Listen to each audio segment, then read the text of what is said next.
20 लाख करोड़ रुपए के भ्रष्टाचार की गारंटी देने वाले ये लोग बड़े प्रेम से, बड़ी आत्मीयता से आपस में मिल रहे हैं।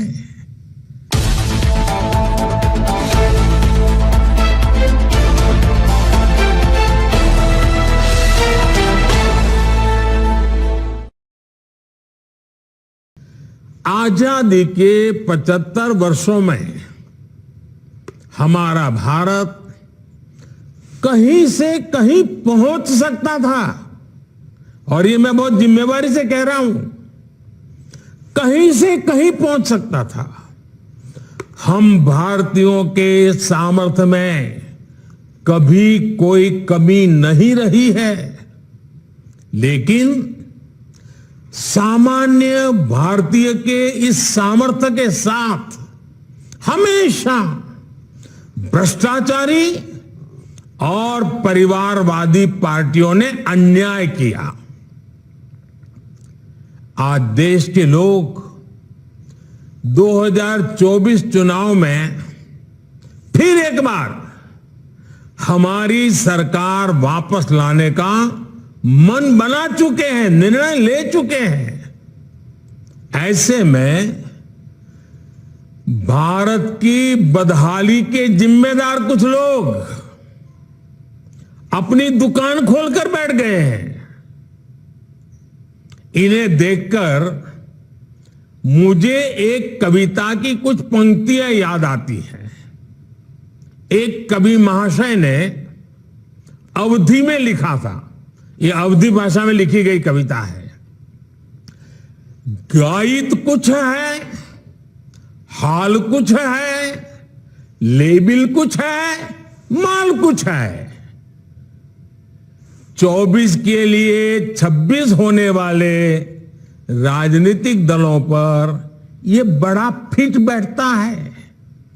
गायित कुछ है, हाल कुछ है, लेबिल कुछ है और माल कुछ है।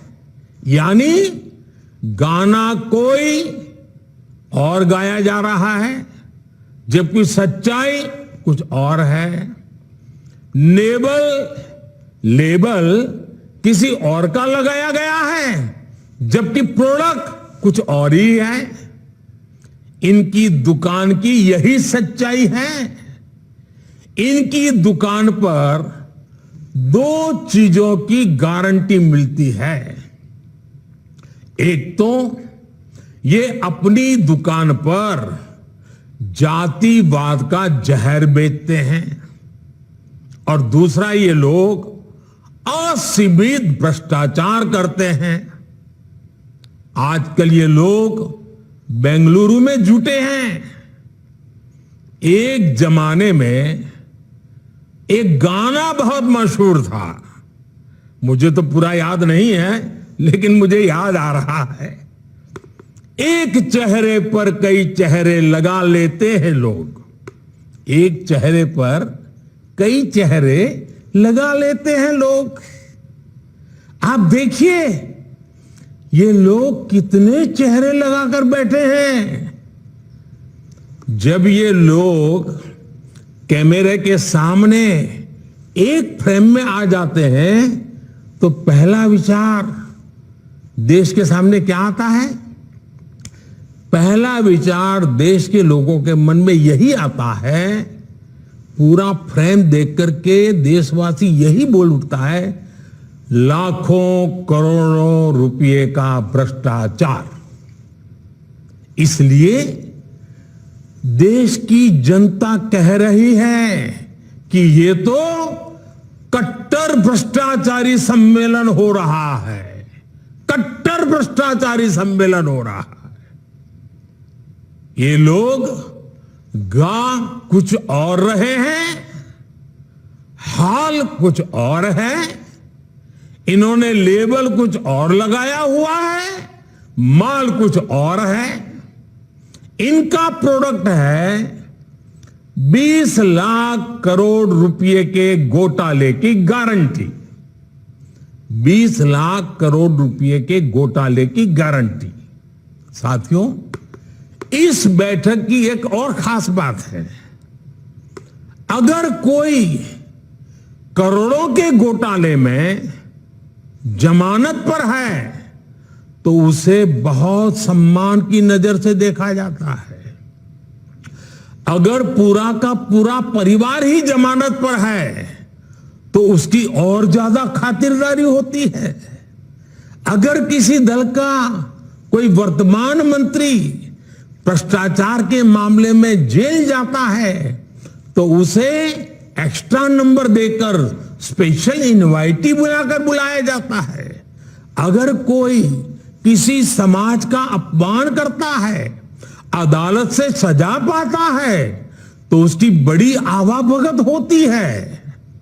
अगर कोई अदालत से करोड़ों के घोटाले में दोषी पाया गया है तो इस बैठक में शामिल होने की उसकी क्वालिफिकेशन और बढ़ जाती है। बल्कि ये लोग तो उससे मार्गदर्शन मांगते हैं।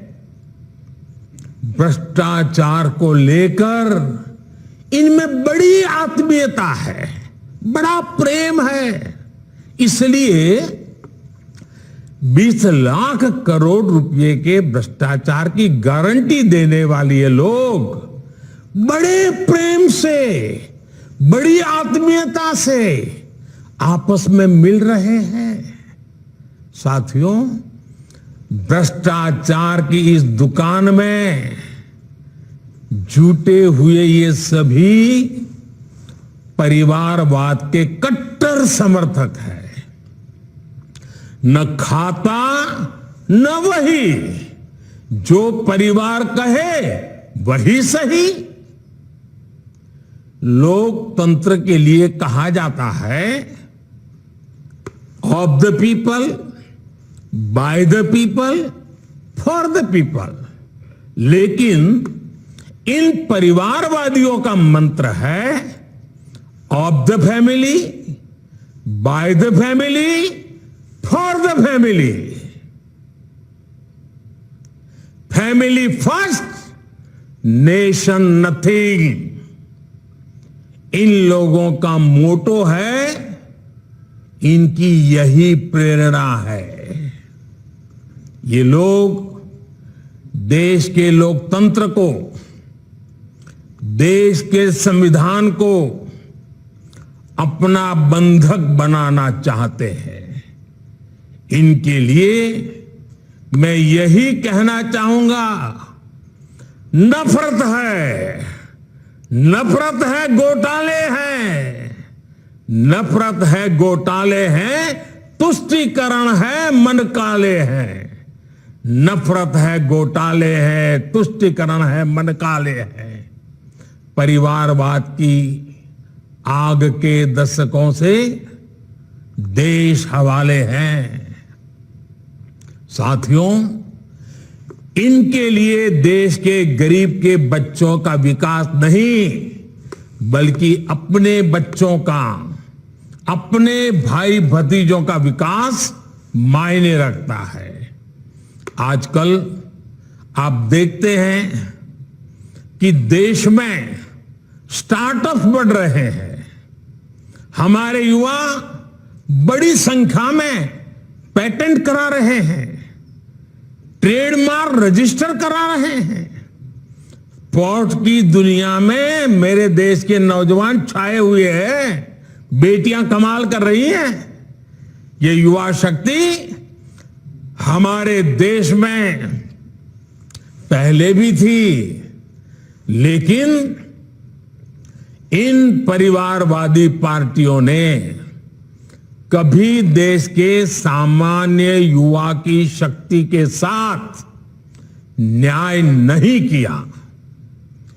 इनकी एक ही विचारधारा है, एक ही एजेंडा है, अपना परिवार बचाओ, परिवार के लिए भ्रष्टाचार बढ़ाओ। इनका कॉमन मिनिमम प्रोग्राम है देश का विकास रोकना, अपने कुशासन पर पर्दा डालना और अपने भ्रष्टाचार के विरुद्ध कार्रवाई को रोकना। अब देखिए, ये जो जमात इकट्ठी हुई है ना, उनके कुनबे में बड़े से बड़े घोटालों पर, अपराधों पर इनकी जुबान बंद हो जाती है। जब किसी एक राज्य में इनके कुशासन की पोल खुलती है, तो दूसरे राज्यों के ये लोग फौरन उसके बचाव में तर्क देने लगते हैं। कहीं बाढ़ घोटाला होता है, किसी का अपहरण होता है, तो कुनबे के सारे लोग सबसे पहले चुप हो जाते हैं। आपने देखा है कि कुछ दिन पहले ही पश्चिम बंगाल में पंचायत चुनाव हुए, वहां सरेआम हिंसा हुई, लगातार खून खराबा हो रहा है। इस पर भी इन सब की बोलती बंद है। कांग्रेस के, लेफ्ट के अपने कार्यकर्ता वहां खुद को बचाने की गुहार लगा रहे हैं, लेकिन कांग्रेस और लेफ्ट के नेताओं ने अपने स्वार्थ में अपने कार्यकर्ताओं को भी मरने के लिए छोड़ दिया है।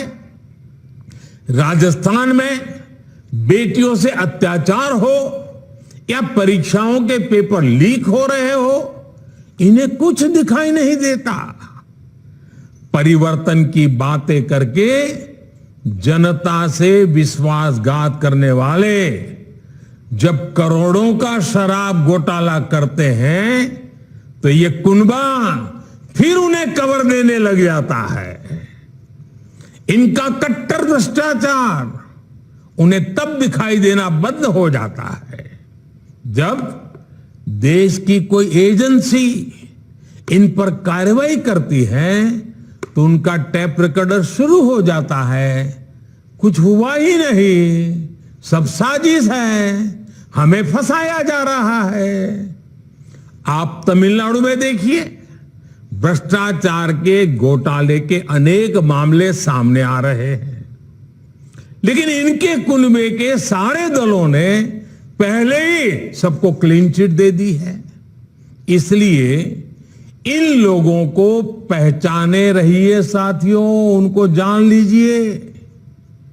इन लोगों से सतर्क रहिए भाई बहनों। साथियों, इन लोगों की साजिशों के बीच हमें देश के विकास के लिए खुद को समर्पित रखना है। आज दुनिया में अनेक उदाहरण हैं जहां द्वीपों ने और समुद्र किनारे बसे छोटे देशों ने अभूतपूर्व प्रगति की है। जब उन्होंने प्रगति का रास्ता चुना, तो उनके सामने भी चुनौतियां थी। सब कुछ सरल नहीं था, लेकिन उन देशों ने दिखाया है जब विकास आता है तो हर प्रकार के समाधान लेकर आता है। मुझे विश्वास है अंडमान निकोबार द्वीप समूह में हो रहे विकास के काम इस पूरे क्षेत्र को और सशक्त करेंगे। कनेक्टिविटी की ये नई सुविधा वीर सावरकर इंटरनेशनल एयरपोर्ट का नया टर्मिनल सबके लिए लाभकारी हो, इसी कामना के साथ वीडियो कॉन्फ्रेंस के इस कार्यक्रम में भी इतनी बड़ी तादाद में आप लोग आए, आपकी खुशी में यहां से अनुभव कर रहा हूं, आपका उत्साह में अनुभव कर रहा हूं। ऐसे मौके पर एक नया विश्वास, नया संकल्प लेकर के देश आगे बढ़े, अंडमान निकोबार भी आगे बढ़े, इसी कामना के साथ आप सबको बहुत बहुत शुभकामनाएं, बहुत बहुत धन्यवाद।